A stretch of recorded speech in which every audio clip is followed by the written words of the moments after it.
Bueno, bienvenidas y bienvenidos a esta sesión más de capacitación. El día de hoy nos acompaña el doctor Eli Elier González Sáenz. Él es médico cirujano y partero por la Universidad Autónoma de Chihuahua. Tiene una especialidad en psiquiatría por la Universidad Nacional Autónoma de México y el Hospital Psiquiátrico Fray Bernardino Álvarez. Tiene una alta especialidad en psiquiatría legal y forense por la UNAM y el Hospital Fray Bernardino y cuenta también con un diplomado en medicina geriátrica en atención primaria por el Instituto Nacional de Geriatría. Actualmente se desempeña como médico adscrito a la Dirección de Atención Geriátrica del INAPAM y el día de hoy nos acompaña para trabajar el tema de salud mental en personas mayores antes y durante y después de la pandemia por COVID-19. Gracias por la invitación. Muy contento de poder estar aquí con ustedes y poder conversar al respecto de este tema tan relevante durante esta situación por la que todas y todos estamos viviendo.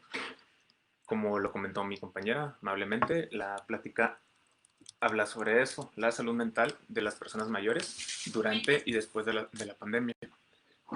Específicamente hablando de respuestas en salud mental. Ok, ya. El objetivo de esta charla es presentar herramientas para la conservación y mejoría de la salud mental de las personas mayores en el contexto de la pandemia COVID-19. Dentro del contenido hablaremos sobre, primero, definiciones, aspectos generales tanto de la pandemia como de la salud mental en personas mayores.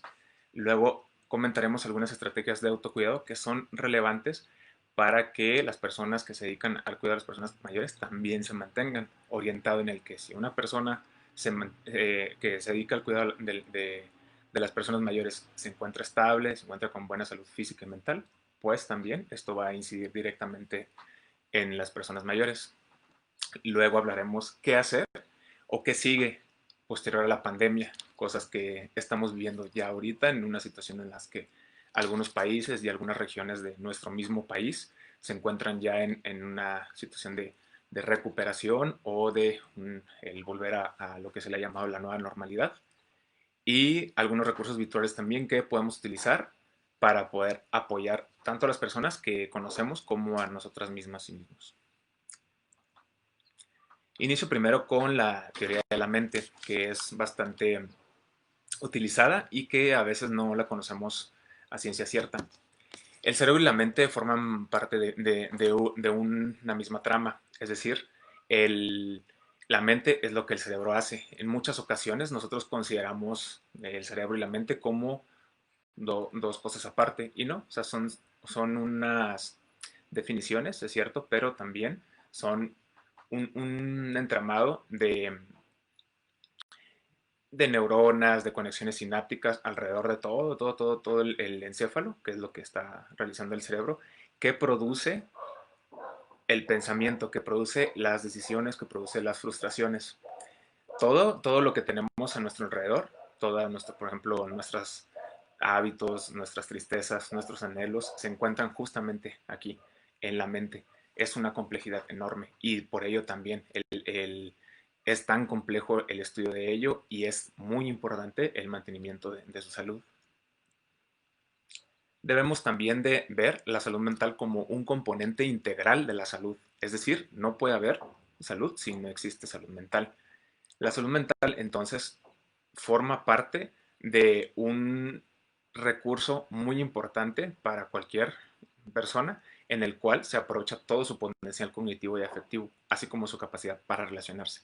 Entonces, eso trasladémoslo ahora al contexto de la pandemia. Si la capacidad de relacionarnos, la capacidad de pronto de pensar, de saber qué hacer, se encuentra afectada, pues desde luego que también la salud mental se va a afectar.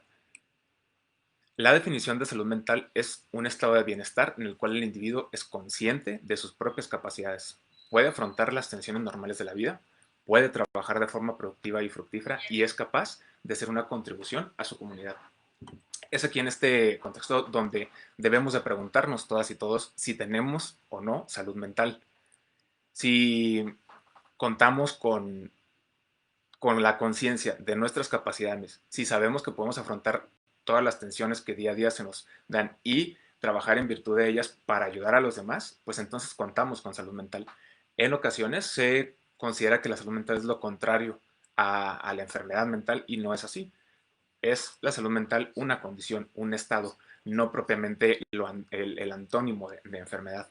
Trasladémonos entonces en este mismo contexto de que la salud mental es un estado de bienestar en el cual nosotros somos conscientes, ¿sí?, de lo que nos rodea, del potencial que tenemos y podemos apoyar a la sociedad.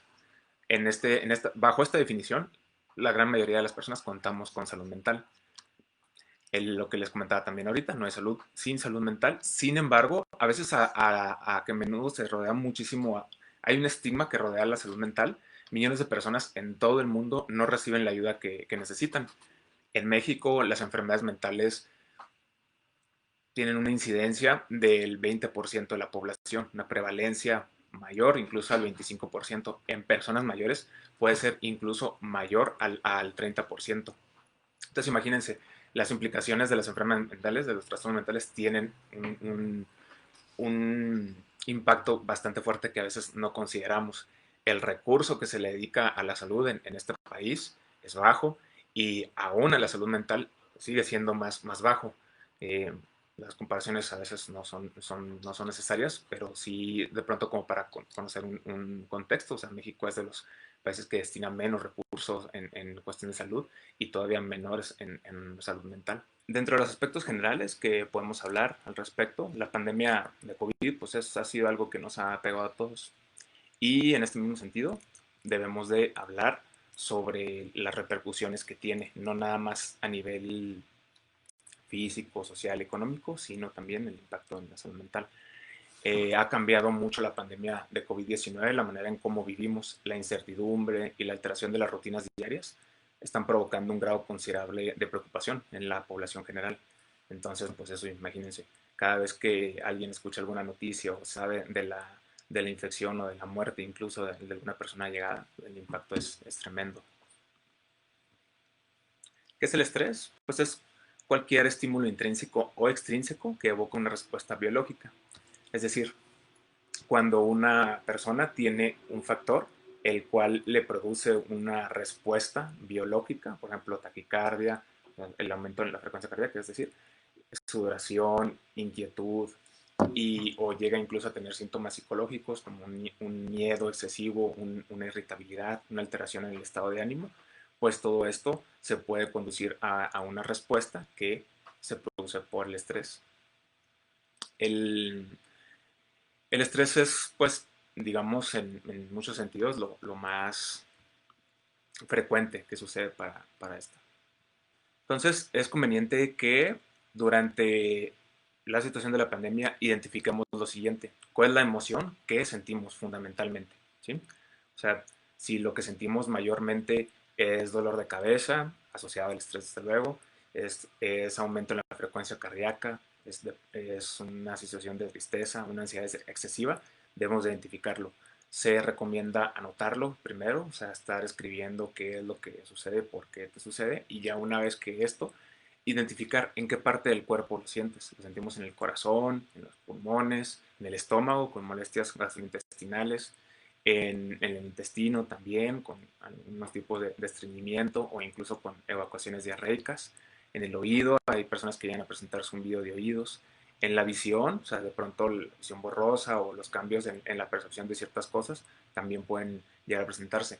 Ya una vez que tenemos identificados qué sentimos y en qué parte del cuerpo lo sentimos, es ya como podemos hacer la intervención directamente, que ahorita platicaré al respecto en relación al autocuidado.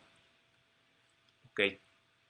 Con respecto a las personas mayores, haber sido identificadas como en situación de vulnerabilidad puede ser aterrador. Es decir, pues imagínense que de pronto surge una situación distinta y les dicen a las personas mayores que pues ellas son más vulnerables a que puedan infectar, no, a que puedan enfermarse. O sea, el riesgo de infección es el mismo para todas y todos, pero la realidad de las complicaciones pueden darse más en estas personas mayores.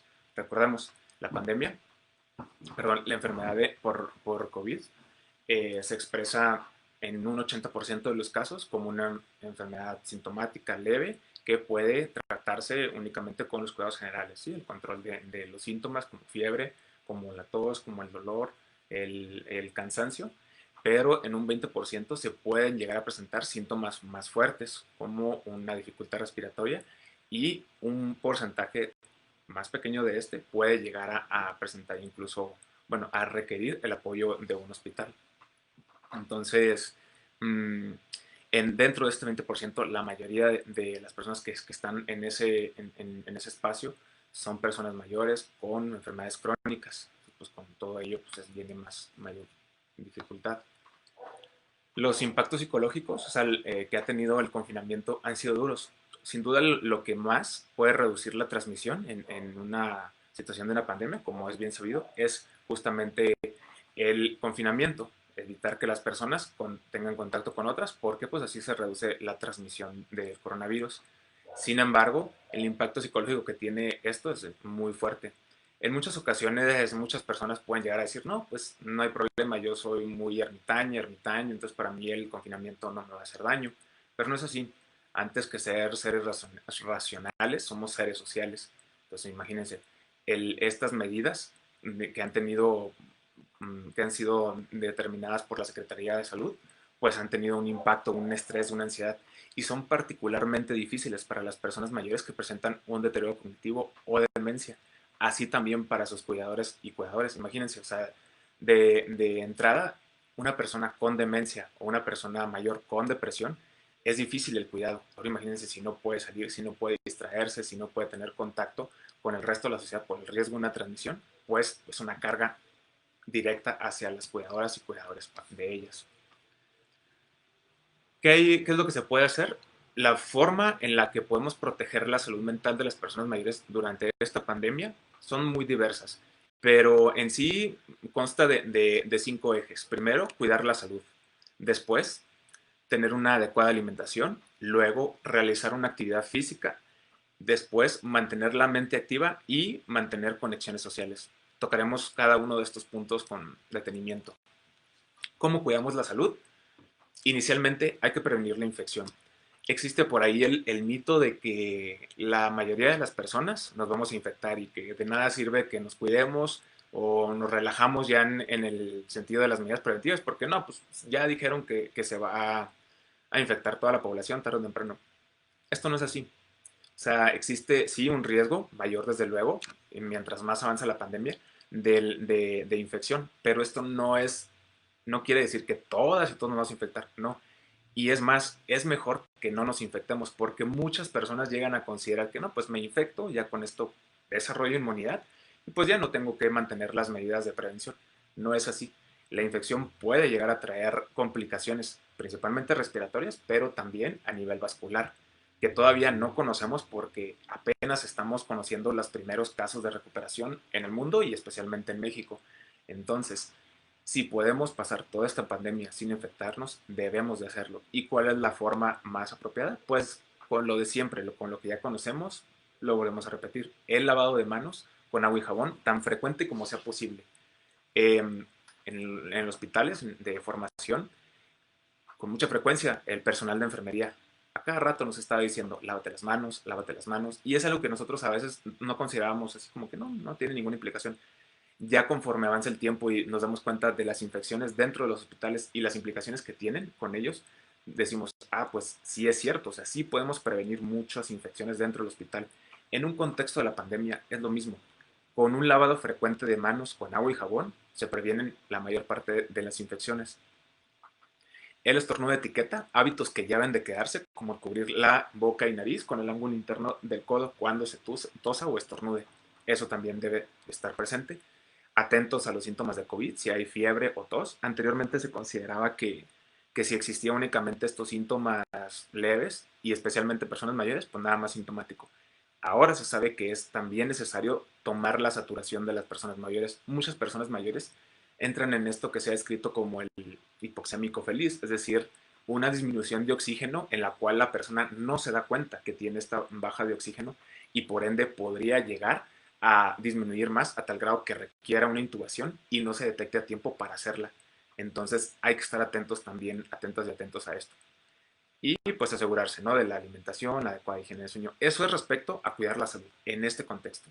Ahora, ¿qué tenemos que hacer también? Pues si tenemos diabetes o si tenemos hipertensión arterial, desde luego mantener un control, hacernos unos estudios de laboratorio en la medida de lo posible, o hacer una toma de dextrostis, revisar constantemente la presión arterial por medio del manómetro. En todas las personas, nosotros no somos la excepción, especialmente en las personas mayores, por la frecuencia en la que se dan estas enfermedades. ¿Okay? La comida saludable también es necesaria. A veces nomás decimos, come bien, pues sí, pero eso es, en cualquier anuncio te lo dicen. ¿Qué implica comer bien? En general, una dieta saludable consiste en frutas y verduras, granos integrales, carnes magras, pescados de aves de corral y productos lácteos bajos en grasas. Eso es como de forma muy general, muy grosera, pero ¿qué quiere decir esto? O sea, que parte de nuestra dieta diariamente tienen que estar incluidas las frutas y verduras. ¿Sí? O sea, las recomendaciones de algunas nutriólogos son de al menos hasta 4 o 5 frutas y verduras por día, no a la semana. También pregúntense a ustedes mismas, a ustedes mismos, con qué frecuencia lo hacen. Procurar, bueno, más bien preferir las carnes magras, aves de corral, el pescado, en lugar de la carne de cerdo y carne de res. No que estas estén prohibidas, pero por el contenido de grasa, por la frecuencia con la que podría aumentar el colesterol, se debe preferir pescado y aves versus carne de cerdo, carne de res. Y los productos lácteos también son una importante fuente de grasa. Estas deben disminuirse. ¿Qué otra cosa? Limitar las grasas. El azúcar y la sal a veces forman parte de nuestra dieta. El gobierno ha implementado medidas al respecto, por ejemplo, pues está por apoyarse el etiquetado de los productos que pueden ser dañinos para la salud en función de la gran cantidad de grasas trans o azúcar que contienen. Y pues una medida que en Ciudad de México está presente, el que ya no tienes el salero dentro de la mesa, perdón, en la mesa tienes que pedirlo para ponerle y pues con eso se limita un poco el consumo de sal. También otra cosa es importante el tamaño de las porciones. Por ejemplo, en los albergues de las personas mayores dentro del INAPAM se han continuado festejando los cumpleaños de las personas mayores. Obviamente con las medidas preventivas, la sana distancia, el lavado apropiado de manos, siempre evitando que se toquen ojos, nariz y boca. Pero que se ha hecho, pues, mejorar las porciones en relación de que no es lo mismo que te comas un pastel, ¿sí? de un tamaño de un plato grande a que únicamente una porción pequeña del mismo. Esto también hay que cuidarlos. Nosotros debemos hacernos el hábito desde el principio. Ahora, dentro de la actividad física, también debemos, si nosotras o nosotros nos dedicamos al cuidado de personas mayores, instruyámonos al respecto sobre el ejercicio. Hay actividades que se pueden hacer sentados. En los albergues, por ejemplo, del INAPAM tenemos esta tarea. Afortunadamente contamos con el servicio de rehabilitación y diariamente hacemos actividad física junto con las personas mayores, incluso aunque sin nivel de dependencia, muchas de estas personas no caminan, no están mucho tiempo en silla de ruedas, incluso con ese nivel de dependencia se puede hacer ejercicio. Hay ejercicios de bajo impacto, se pueden buscar en internet, pero en grosso modo, pues se dedican a que estando sentadas en la silla, las personas mayores pueden hacer, es como levantar las manos, mover la cabeza, girar el tronco, luego hacer marchas, es decir, levantar las rodillas, así como si estuvieran marchando dentro de su mismo asiento. Y tras terminar esto, realizamos ejercicios de gimnasia cerebral como el movimiento de el dedo meñique y el dedo índice y intercambiados. Luego este mismo movimiento en un lado y hacia el otro. Esto también tiene que ser parte de la actividad física. Luego podemos hacer una mano hacia el frente y la otra hacia atrás al mismo tiempo e invertimos la visión. Al principio, desde luego, es difícil que lo vayan realizando. Conforme avance el tiempo, las personas mayores van adaptándose y ahorita, afortunadamente, pues en la experiencia personal en los albergues del INAPAM, son capaces de hacerlas y lo hacen con mucha gana. Esto mejora su atención, disminuye su ansiedad y ya a largo plazo, pues previene o retrasa las complicaciones de enfermedades del corazón y también de las diabetes. Asimismo, el ejercicio anima el estado de ánimo. El ejercicio causa la liberación de catecolaminas como la adrenalina, la noradrenalina. Estos neurotransmisores tienen impactos importantes en el ánimo. Es decir, es como, digamos, una sustancia que nos hace felices, ¿sí? Que nos hace sentir bien. Entonces, al ustedes hacer ejercicio, se van a sentir bien. ¿Sí? Obviamente, si se tiene un estado de depresión, pues se requiere un tratamiento. Pero de inmediato, al momento de hacer el ejercicio, la gente empieza a sentirse bien. ¿Cuál es la recomendación? Para una persona adulta, no adulto mayor, sino una persona adulta, se recomienda al menos 150 minutos de actividad física. En las personas mayores, la recomendación se realiza con base en su funcionalidad. De forma general, obviamente hay que siempre individualizar, pero de forma general, una persona mayor con una funcionalidad limitada, es decir, que no puede hacer sus actividades instrumentales de la vida diaria, debe al menos de realizar 15 minutos de ejercicio físico diario, al menos. Si puede realizar unos 30 minutos, es mejor. En el caso de las personas con mayores limitaciones, es decir, que ya no pueden realizar las tareas básicas de su vida diaria, se recomienda un ejercicio físico de al menos 10 a 15 minutos. Y en el caso de las personas mayores que no tienen ninguna limitación, es decir, que pueden realizar sus actividades instrumentales, complejas o básicas de la vida diaria, es alrededor de 60 minutos diarios. Entonces, también ustedes pregúntense si hacen ese ejercicio o si tienen personas mayores a su alrededor, si es que ellas lo realizan. Bien, entonces, dentro del otro punto, manteniendo la mente activa, además de los ejercicios de gimnasia cerebral que ahorita les comentaba, también es importante el aprendizaje de nuevas habilidades. Esta pandemia tiene que dejar algo bueno y parte de eso es justamente la incorporación de conocimientos que anteriormente no teníamos. No basta únicamente con que se metan a todos los webinars, a todas las conferencias que se producen en Internet, no, sino que mantengamos nuestra atención en ellas, que tratemos de que si voy a entrar a una conferencia, pues justamente dedique mi atención en esto, no que esté pues mientras estoy cocinando, mientras estoy comiendo o mientras estoy limpiando el hogar, pues pongo ahí la conferencia y pues ahí que me vaya diciendo. No, o sea, sí se trata de mantener la atención a medida de lo posible. Si no, pues no sirve de mucho que estén entrando a un montón de lugares. Es decir, se debe reservar un espacio. Si se va a tener una capacitación en algún tema, traten de mantener su atención en ese momento. Si se cansan mucho tiempo de estar sentados, pues no importa, ¿sí? Nos podemos parar, nos ponemos de pie, nos hacemos para un lado, para el otro, dentro de la misma conferencia, pero manteniendo mi atención ahí.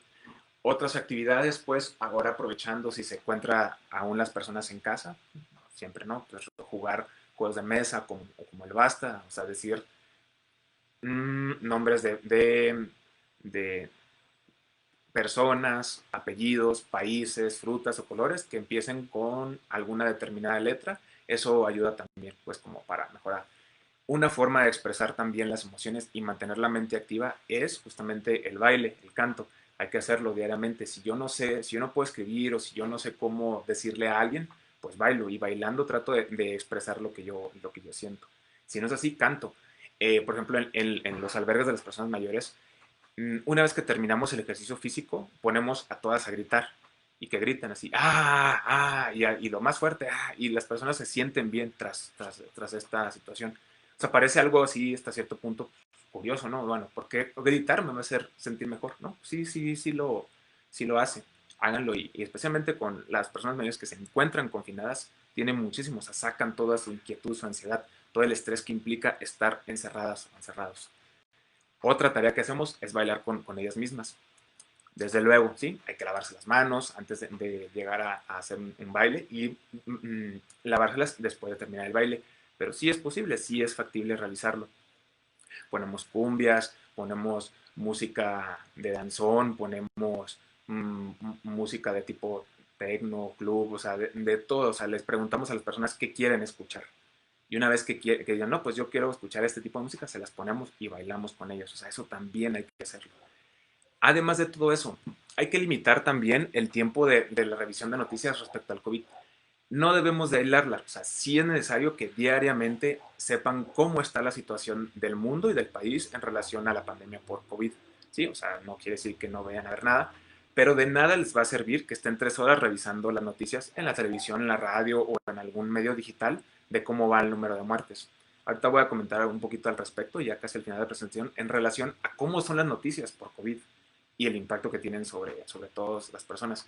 Entonces, hay que evitar estar todo el tiempo revisando noticias, ¿sí? O sea, se recomienda de manera general por muchas psicólogas y psicólogos solamente media hora de información al día, únicamente. Con eso es suficiente para que sepan cómo se encuentra el país, qué medidas están presentes y cómo vamos en relación a las actividades que vamos a irnos incorporando. Es suficiente con eso. ¿Ok? Las conexiones sociales es algo ya muy conocido. Obviamente ahorita pues la llegada de los dispositivos móviles se puede tener videollamadas. Es otra también de las medidas que realizamos dentro de los albergues. Hacemos videollamadas constantemente con los familiares de las personas mayores y realmente se hace sentir bien. No nos neguemos o no juzguemos a que digamos, pues si esta señora, este señor nunca ha utilizado un teléfono celular, pues ¿por qué ahorita habría de querer? ¿No? O sea, alentémoslos a que los utilicen y si no pueden ellos utilizarlos por alguna cuestión de dificultad para movilización o en la audición o en la vista, apoyémosle, hagamos nosotros la videollamada y estemos cerca de ellas para decirles lo que están diciendo. Sucedía esto con una familiar que yo le comenté, oiga, usted, no sé, tiene alguna bronca con su familiar por la cual no le quiere llamar. No, pues es que le hablo, pero no me escucha.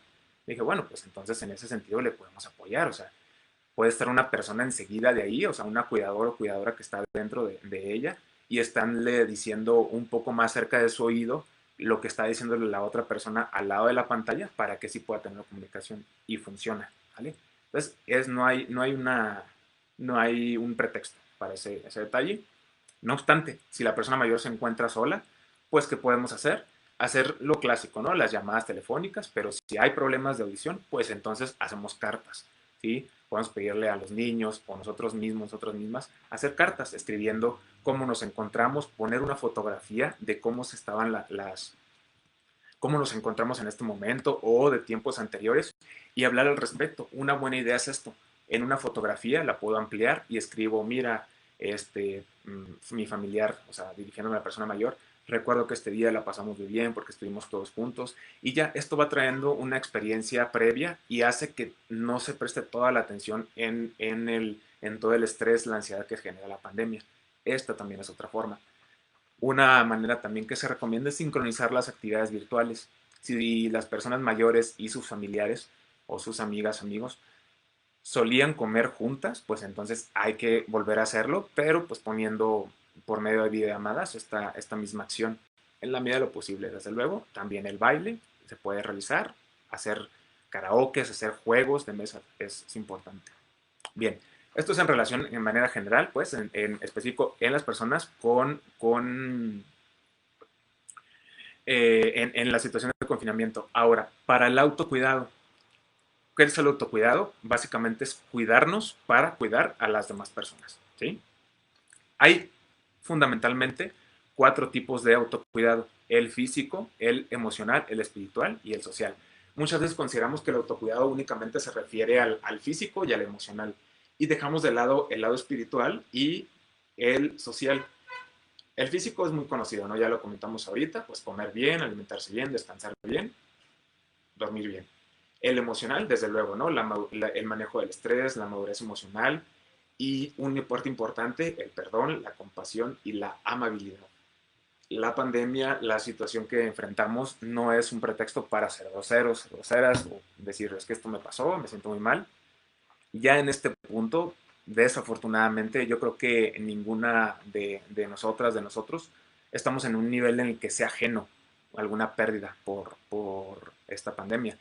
Todos yo creo que ya hemos sufrido la muerte, lamentablemente, de algún amiga, amigo o familiar ser querido. Entonces, no obstante, debemos de afrontar esto. O sea, es difícil, no, es sencillo decirlo, es difícil hacerlo, pero sí es lo mejor que podemos hacer. O sea, el perdón, la compasión, la amabilidad al otro. ¿En qué te puedo apoyar? ¿Qué puedo hacer por ti? En el sentido del perdón, también a veces pues, esta pandemia deja mucho ver nuestras prioridades. O sea, ¿para qué voy? ¿Para qué estoy juntando dinero? ¿Sí? ¿Para qué estoy ahorrando? ¿Para qué estoy trabajando? ¿Qué es lo que al final me importa? ¿Qué es lo que al final le importa a mi familia? Entonces, todo esto nos puede llevar también a una introspección y decir, bueno, necesito perdonarme a mí mismo por lo que hice, lo que dejé de hacer y perdonar a los demás. Entonces, ese también es parte del autocuidado emocional. En el aspecto social, que con frecuencia es dejado de lado, el establecimiento de redes de apoyos es muy importante. Pese a que no se cuente pues con una conexión de forma presencial, pues hay que continuar haciéndolo de forma virtual. los medios sociales positivos hay que tratar de procurarlos, o sea, conectémonos en cosas que puedan llegar a hacer sentirnos mejor, como una buena película, una capacitación, una charla con amigas y amigos que tengamos mucho tiempo que no los veamos, y la comunicación efectiva. ¿A qué se refiere esto? No basta únicamente con mandar un montón de mensajes a los grupos de WhatsApp diciendo y apoyo y hay una imagen bonita y que ánimo. No, hagámoslo más cercano. Si vamos a enviar un mensaje, hagámoslo a esa persona en especial y con un mensaje que sea dirigido para esa persona. O sea, hagamos la cosa más particular, más personal, ¿sí? No nada más estar repartiendo, porque si no, pues solamente se genera una bruma de información que no tiene ningún impacto. O sea, de verdad, ustedes sean testigos de ellos. ¿Qué hacen? Ven un montón de mensajes, pues ya, hasta eliminar y pum. No obstante, cuando les llega un mensaje de alguna persona que apoyan y que les envía justamente algo especialmente para ustedes, pues bueno, el confort es distinto. Entonces también ustedes hagan lo propio con el resto.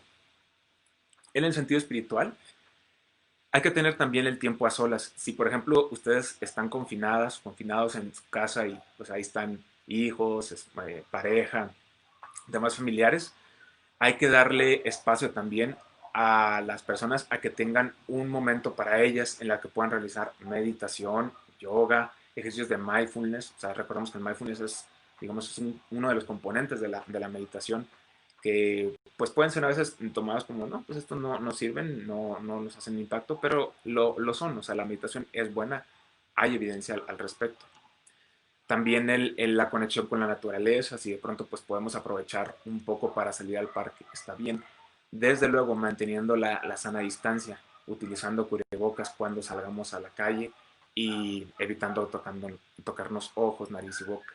O sea, esto tiene que quedarse como un hábito, pero pues esta conexión nos puede ayudar. Debemos evitar las aglomeraciones, pero en espacios públicos, tal vez donde exista un adecuado espacio, un adecuado lugar de esparcimiento, hagámoslo.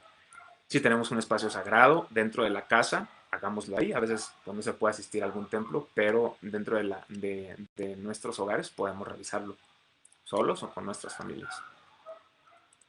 Bien, ahora en relación al autocuidado emocional, identifica primero cada una de los puntos que debemos de realizar para el autocuidado emocional. Primero, permítanse sentir, ¿sí? O sea, muchos de los problemas que llegamos a presentar, no solamente en esta pandemia, sino en muchas circunstancias, son justamente porque peleamos con nuestras emociones. No aceptamos que estamos cansadas, que estamos hartos, que ya estamos frustrados, que ya estamos, de verdad, hasta el copete de estar encerrados, de no poder hacer las actividades, el ejercicio, de salir con mis amigos, de ir a un bar, de pronto aventarme una copa, de estar con las personas que pues normalmente convivo, sino que tengo que estar confinado. Entonces, permítanse, reconózcanla. Una vez que pase eso, observen sus emociones, identifican qué les hacen sentir y en dónde, en qué parte del cuerpo. Lo que les comentaba ahorita, o sea, en qué lugar del cuerpo tienen esto. Tras esto, determinen sus necesidades, ¿sí? Antes de pensar en las necesidades del otro, o sea, decir, ay, pues de qué requieren, qué necesitan, a ver, ¿qué necesito primero yo? Si no estoy bien yo, no van a estar bien las demás personas que me rodean, ¿sí? No es una situación de egoísmo, es una situación de autoconsideración, autodeterminación. Primero saber qué necesito yo para poder después apoyar a las demás personas. Una vez que ya tengo identificadas mis emociones, tengo que pensar en opciones para salir de ahí. ¿Sí? Me siento triste, estoy muy frustrado por la situación. ¿Qué puedo hacer? Ejercicio, una opción. Hablar por teléfono con alguien, también es otra opción. Ver una película, es otra opción. Ponerme a llorar, también. Ponerme a gritar, adelante. O sea, pero hagámoslo. Y si no sabemos de pronto qué hacer, pidamos ayuda. ¿Sí? Si mis emociones se encuentran descontroladas o me generan mucho daño, es importante pedir ayuda. No nos limitemos a eso. Seamos un poquito más humildes en ese sentido. ¿Sí? O sea, incluso la persona más preparada, con el mayor nivel de apoyo social, económico, cualquiera de esas cuestiones, necesita el apoyo y pedir ayuda es una acción notable para poder enfrentar todo esto. Es importante también que reconozcamos mucho la labor, la tarea que han realizado todo el personal encargado de los cuidados prolongados. A veces pensamos que esto no es una tarea pues, así. Por ejemplo, ¿qué pasa en las instituciones? Pues, a lo mejor ciertas personas pueden resguardarse en su casa, quedarse ahí, pero hay otras que no. El cuidado de las personas mayores no tiene descanso, o sea, no hay forma virtual de realizarlo. Entonces, ¿qué podemos hacer? Pues una medida especial empatía es dar una carta de agradecimiento, un pequeño detalle, un mensaje incluso diciendo que lo que están haciendo es muy bueno y que va a dejar algo muy bueno en la comunidad.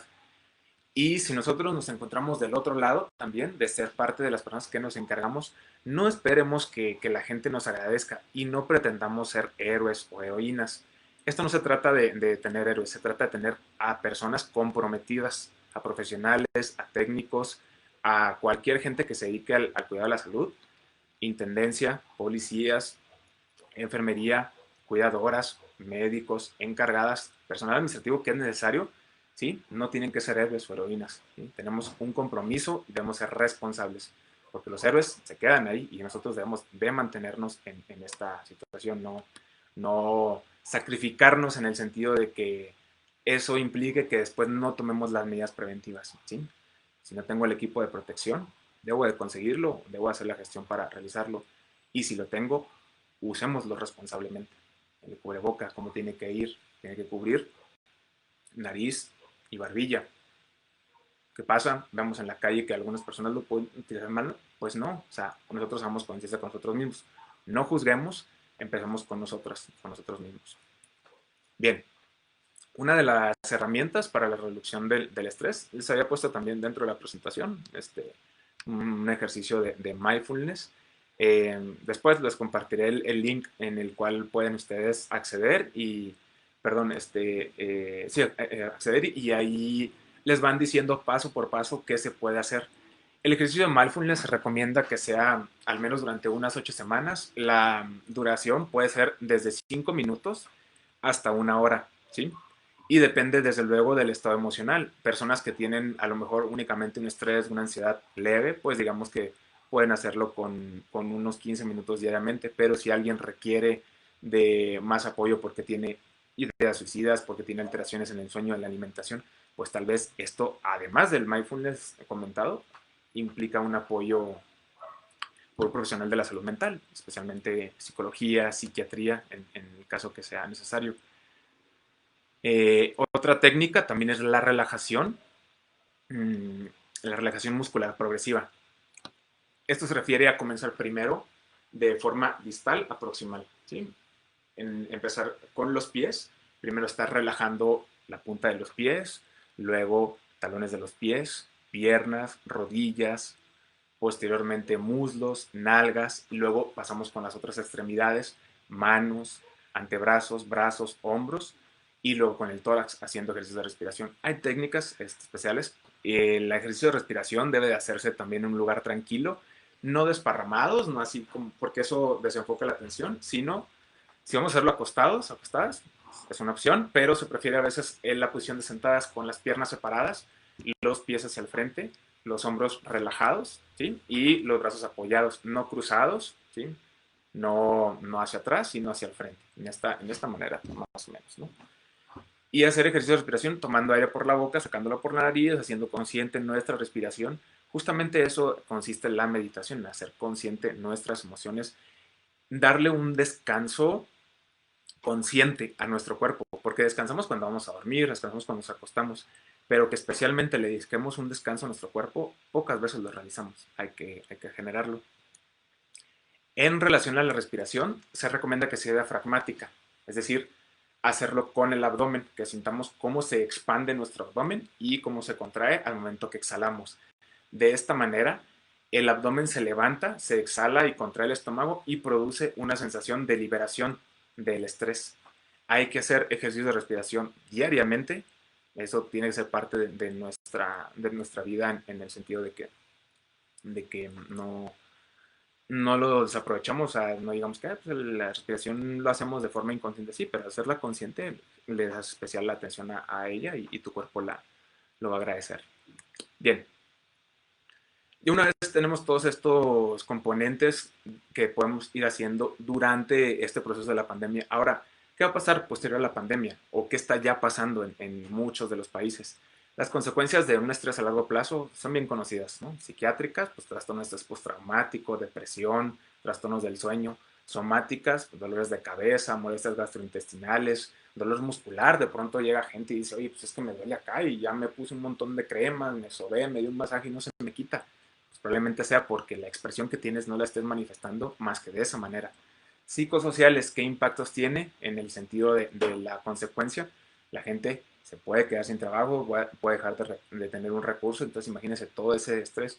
En la medida de lo posible tratamos de apoyar a las personas, no solamente dar dinero, dar despensas, no, o sea, apoyando en cómo pueden llegar a generar un ingreso, en cómo podemos llegar a como comunidad fomentar en esto, exigir al gobierno, a la autoridad, pues las políticas públicas en favor de ello y cooperar también con el mismo gobierno en relación a que si yo tengo algo pendiente con esto, pues ni modo, o sea, lo hago. Si yo puedo, eh, pues en cierta manera, trabajar en función de que ayude a los demás, hagámoslo también. O sea, hay que disminuir la carga que se viene a toda la sociedad en general.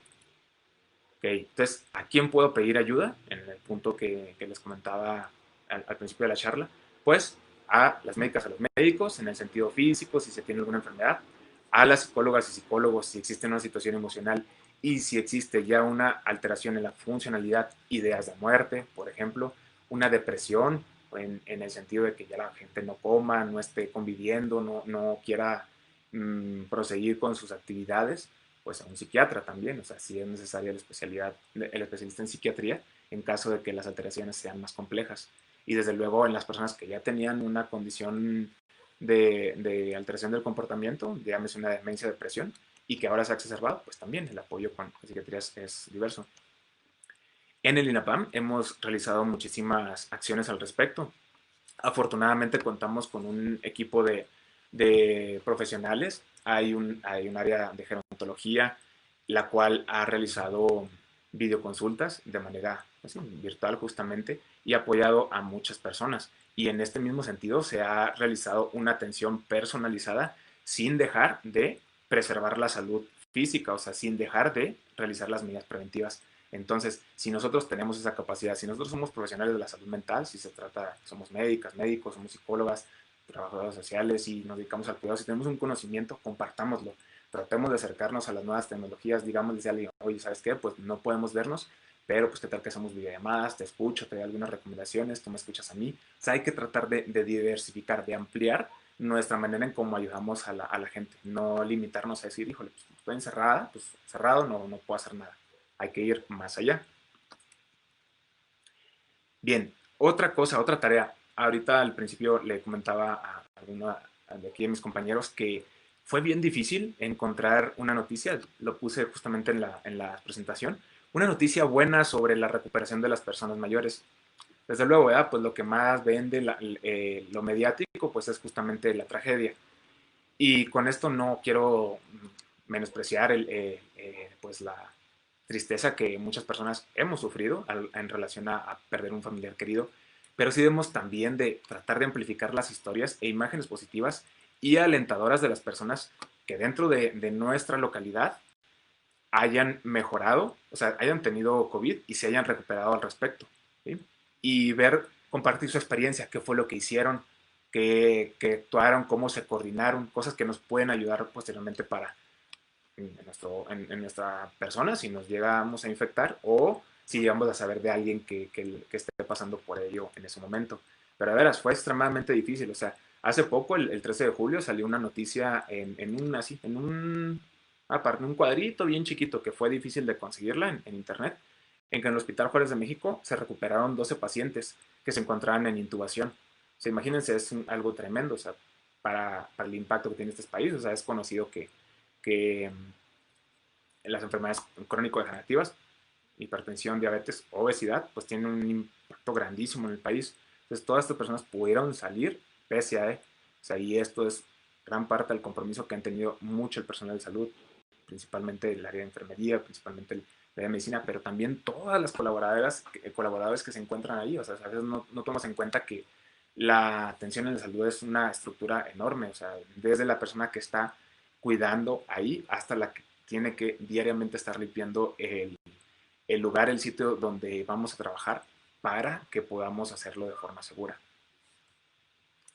Bueno, ¿qué recursos virtuales? Ahí están las ligas. Hay varios cursos de salud mental en la página de coronavirus.gov.mx, diagonal salud mental.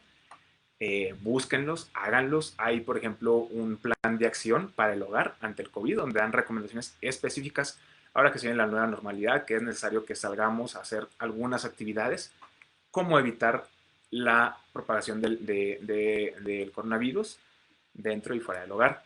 También hay un curso COVID-19 en residencias de personas mayores, en la que el INAPAM participa justamente con la presentación de un protocolo, de unos lineamientos específicos, y el cuidado de personas mayores dentro del hogar también. O sea, recursos hay que buscarlos, estar al tiempo al respecto. Hay también líneas telefónicas, existe la línea de la vida, la atención psicológica a distancia, los centros de integración juvenil que brindan atención a personas que tienen dificultades con el consumo de sustancias, abuso de sustancias, y el Locatel en caso de condiciones particulares en las que no se sepa a dónde acudir, ahí te pueden orientar a qué teléfono llamar o a qué institución solicitar el apoyo. Bien, pues entonces como conclusiones, el distanciamiento físico no significa aislamiento social, ¿sí? O sea, el distanciamiento físico es nada más eso, justamente físico, que la persona se mantenga a 2 metros de distancia. Pero el aislamiento social es distinto. Hay que permanecer comunicados, videollamadas, llamadas por teléfono, mensajes, cartas. La salud mental es una responsabilidad de todas y todos. No se trata nada más de que vaya con la psicóloga, que vaya con el psiquiatra, ¿no? O sea, también nosotros entrémosle. ¿Qué recursos tengo? ¿Qué puedo apoyar yo? Hagámoslo. La conexión social es indispensable. Y el cuidado de la salud mental personal, o sea, primero saber cómo estoy yo, es el primer paso para poder apoyar a los demás. Vale, pues con esto culmino la presentación. Eh, Nada más te hago las preguntas que llegaron a ¿Están ahí? escribir en Facebook. Sí, desde luego. Son poquitas. Uh-huh. Bueno, una pregunta, ¿qué tan eficientes son las terapias de forma virtual?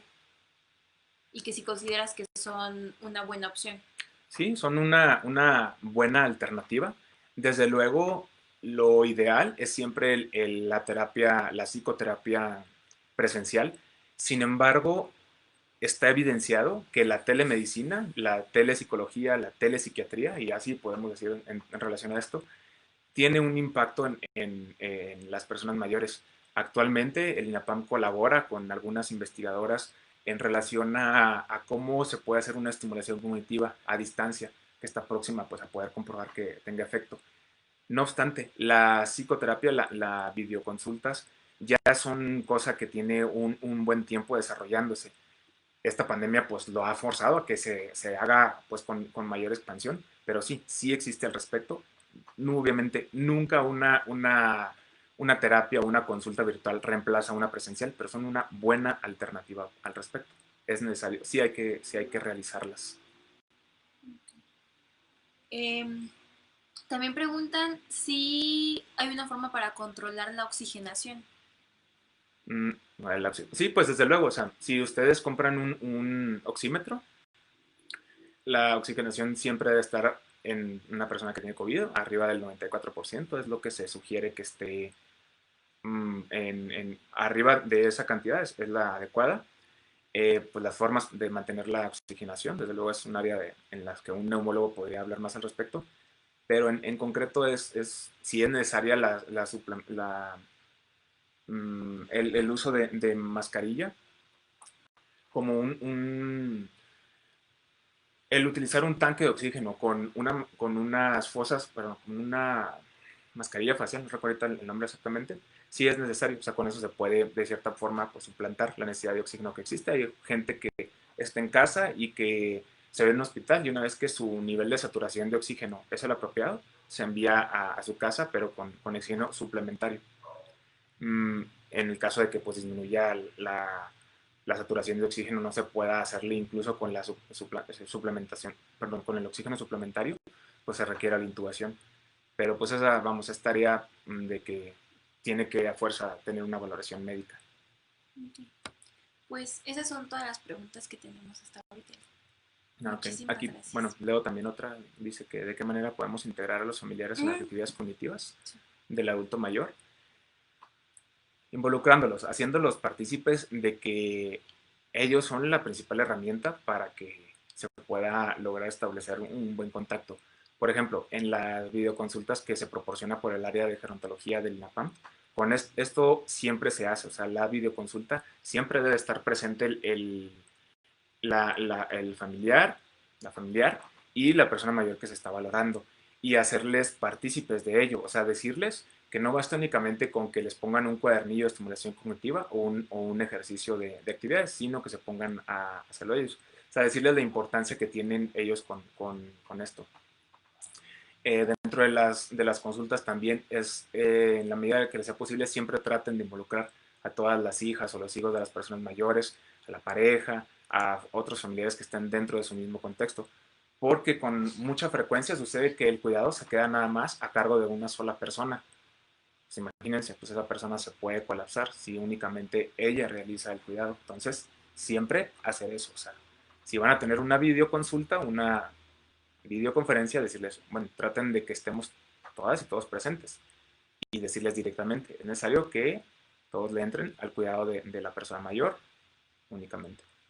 Y ponen aquí otra de qué se puede hacer como cuidador o cuidadora cuando una persona es renuente a hacer ejercicios o actividades de entretenimiento. Pero me puedes repetir, ¿sabes? ¿Qué se puede hacer como cuidador o cuidadora cuando una persona es renuente a hacer ejercicios o actividades? Preguntarle qué quiere realizar. Esto nos sucede con mucha frecuencia en los albergues. Tenemos una cantidad muy importante de personas dependientes que pues desde luego una actividad como el baile pues puede no parecerles atractiva porque la movilidad ya es muy difícil para ellas. Entonces, preguntarles qué les gustaría hacer. A lo mejor a ellas les gustaría escuchar música únicamente. A lo mejor les gustaría pintar, dibujar, tejer, bordar. O sea, hay que preguntar primero las, la, la, pues las atracciones, o sea, lo que a ellas les gusta, ¿sí? Los hobbies, o sea, qué es lo que le gusta hacer a la persona.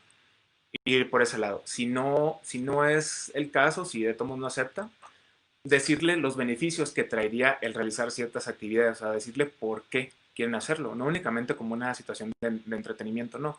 Explicarles, eso también nos ha funcionado en los albergues del INAPAM, explicarle a la persona mayor, mire, o sea, yo sé que a lo mejor esto puede no parecerle divertido y no lo es, tal vez, pero es necesario porque esto va a mejorar su mente, va a activar su cuerpo y va a hacer que usted se encuentre mejor. Entonces, una es esa. Primero, preguntar qué quiere hacer y si se muestran renuentes al respecto, decirles por qué es necesario que lo hagan. Okay. Dice, ¿cómo podremos adquirir el curso del IMSS donde vienen las terapias de relajación? Es que está ahí en el link, si quieren ahorita pues se los comparto, pero está abierto para todas. ¿Sí? Ándale, ahí les pusieron justamente la página, es sclims.gov.mx, exactamente. Tenía aquí otra pregunta, pero ya no pude, no, se me fue, o sea, me Preguntan pasó. si se sabe si alguna persona que ya le dio COVID le puede volver a dar. Esto es algo que está todavía en definición. Los primeros estudios indican que no, que una vez que se desarrolla inmunidad, ya no te puede volver a enfermar por el mismo padecimiento. Sin embargo, no se sabe todavía cuánto dura esta inmunidad. No se sabe si dura 3 meses, 6 meses, un año. Entonces, vuelvo a lo mismo, no nos relajemos. Si alguna de ustedes o saben de alguna persona que ya tuvo COVID, esto no quiere decir que ya no tenga que utilizar cubrebocas, que ya no deba de lavarse las manos, que ya no deba de realizarles por una etiqueta. No, o sea, esas medidas llegaron para quedarse, ¿sí? Entonces debemos de continuar con la responsabilidad. Entonces, otra vez, en concreto, si se desarrolla una inmunidad tras la infección por COVID, no te puedes volver enfermada de COVID, pero no se sabe cuánto tiempo dure. Bien, me gustaría que el doctor ampliara información sobre el hipóxido feliz. Es desde luego una denominación que está formulada de forma anecdótica, o sea, muchos médicos que se han encontrado, médicas y médicos que se han encontrado en frente de las personas con COVID han apreciado eso, que hay ciertas personas, en particular personas con comorbilidades, que llegan a tener una saturación de 85%. Una saturación de 85% en una persona en situaciones no de pandemia, o sea, o no por infección de COVID, llega a notarse, o sea, la persona se siente bien fatigada. Y en cambio, ha pasado ya mucho que les toman la saturación y tienen una saturación de 85% y la persona anda como si nada, o sea, no implica que esté feliz, sino que no siente una molestia, no siente una fatiga o no siente una falta de oxígeno.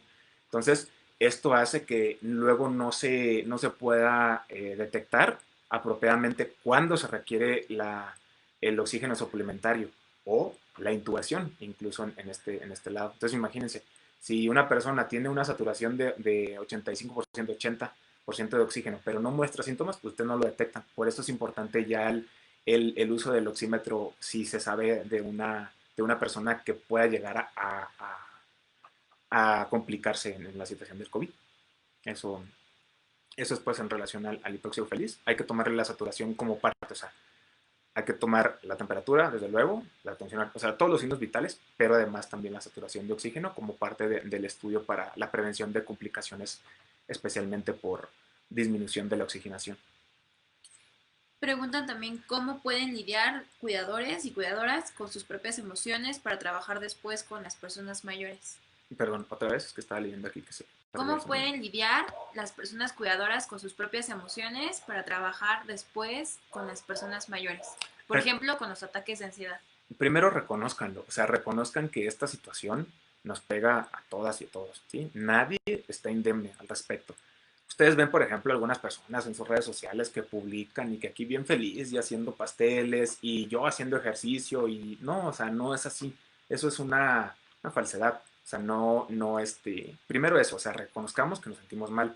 No todo lo que vemos en redes sociales es cierto, ni para bien ni para mal. O sea, todas las noticias malas que vemos al respecto, que un montón de muertes y que no se ponen de acuerdo, no necesariamente son ciertas. Y al revés, la situación en la que la gente se siente a todo dar y que está sobrellevando la pandemia sin dificultades tampoco es cierta. Entonces, reconozcamos en dónde estamos situados. Una vez que ya sabemos dónde estamos situados, afrontemos estas emociones. A ver, ¿qué puedo hacer con mi emoción? ¿Cómo puedo solucionarla? De varias opciones. Sí, el enojarme es una opción, pero ¿qué de bueno me va a traer? Sí, el estar irritable todo el tiempo, gritar a la gente es otra opción, pero pues ¿qué repercusión voy a tener? Entonces, no pensemos en varias opciones. Es como el pensamiento este de que te dicen, no pienses en una manzana roja. Pues, es imposible, o sea, en el momento que te lo dicen, piensas en eso.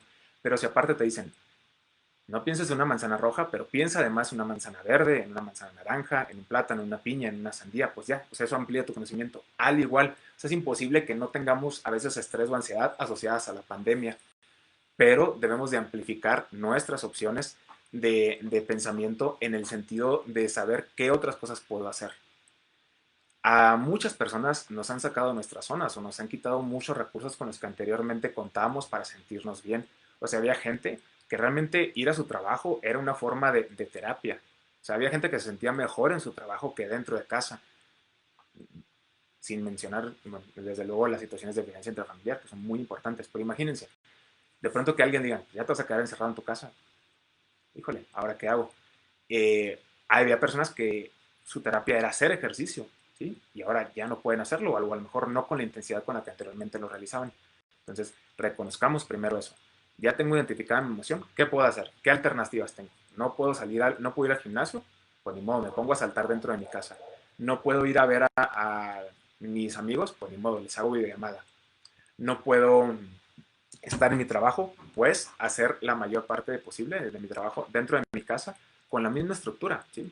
¿Qué pasa ahora?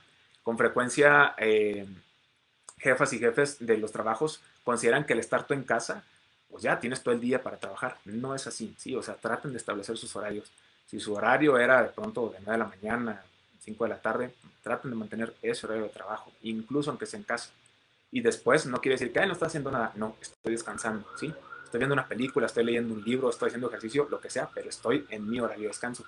Traten de mantenerlo también. Si ustedes son jefas o jefes, traten de darle ese espacio a sus trabajadoras, trabajadores, y si son empleados, pues también, o sea, tratar de decir, oye, pues yo necesito también mi descanso. Eso es muy importante. Si se tratan también de cuidadores, o sea, en ese sentido, o sea, marquen bien sus descansos, no tienen que hacerlo todo el tiempo, apóyense, es lo que más les puede ayudar. Y en el otro aspecto también que no quiero dejar pasar, es que en caso de que lo requieran, no duden la atención psicológica, psiquiátrica, o sea, acudan a ellos. Hay líneas de atención telefónica que, repito, las tenía en la presentación. Hablen, o sea, varias personas, compañeros, compañeros han llamado, han tenido una buena respuesta, les escuchan y reciben una atención profesional. A veces no es suficiente, no porque no sea bueno, pero no es suficiente con que te escuche un familiar. Finalmente tu familiar te quiere, está sesgado y pues te va a escuchar, pero no sabe saber conducirte. Si acudes con una profesional de la salud mental, sabrá específicamente pues en qué puntos puede apoyarte. También hagamos eso. Y por último, Eli, también preguntan que si es válido como un complot de silencio con la persona mayor si murió un familiar cercano por COVID. Depende mucho del contexto familiar. Es una tarea difícil. Siempre la información es valiosa, o sea, es mejor siempre el saber, pero hay que también aprender a saber dar las noticias. No basta únicamente con que lleguen y saben que pues se murió este familiar. No, o sea, eh, traten de salir en un contexto tranquilo, expliquen por qué y sepan más o menos todas las circunstancias para no dejar nada como a la imaginación o a la expectativa. ¿De acuerdo? Entonces, el complot de silencio no es recomendable, salvo en determinadas situaciones en las cuales a lo mejor en una situación, por ejemplo, de deterioro cognitivo, pudiera ser que se prefiera porque esto podría llegar a exacerbar esta condición, pero de manera general no. O sea, yo creo que todas las personas tenemos el derecho a saber lo que está pasando y nadie se sentiría bien de que le oculten información si algún familiar querido está pasándola mal o está enfermo o incluso haya perdido la vida. Bueno, pues les agradezco mucho su asistencia, su atención al respecto. Muchísimas gracias.